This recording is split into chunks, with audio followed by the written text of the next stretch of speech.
there's also value coming from the investors. I just recently talked to a scale up entrepreneur.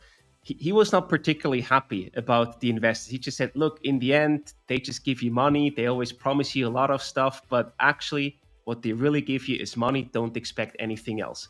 How is your experience there? Do they really help you beyond the money at that growth stage? Or is it just a bit overhyped and you just get the money, but really not that much value beyond the pure financials? There certainly is much more value in good investors than just the money.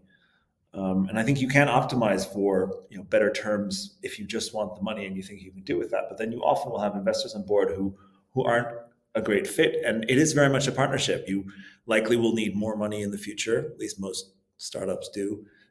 They also have control rights, right? So it's not as if they get something that with that equity comes control rights and a lot of influence around where the future of the company goes. So it's a long term partnership you embark into, and you do have to think deeply about that.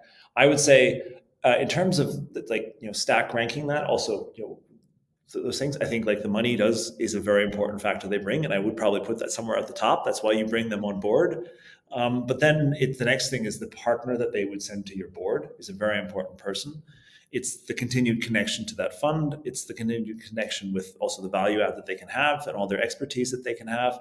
It's the person who's on the board who's going to work closely with you, who can really coach you and can educate you a lot of things. I mean, I think from our perspective, what they did immensely was just help us think about the next round and the next fundraising part, which is what they're much more professional about than we ever were. So they definitely have value add. And then the next part, and that person is really important as well. If you have a great connection with that person, so I said you'll likely be connected to that person for many years to come.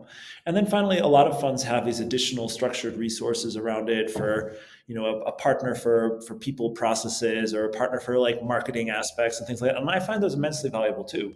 It's just a kind of a high quality, advisory network, and you can get that elsewhere if you find it. But I think if they have them in house, that does often just connect it together very well, and it certainly has value.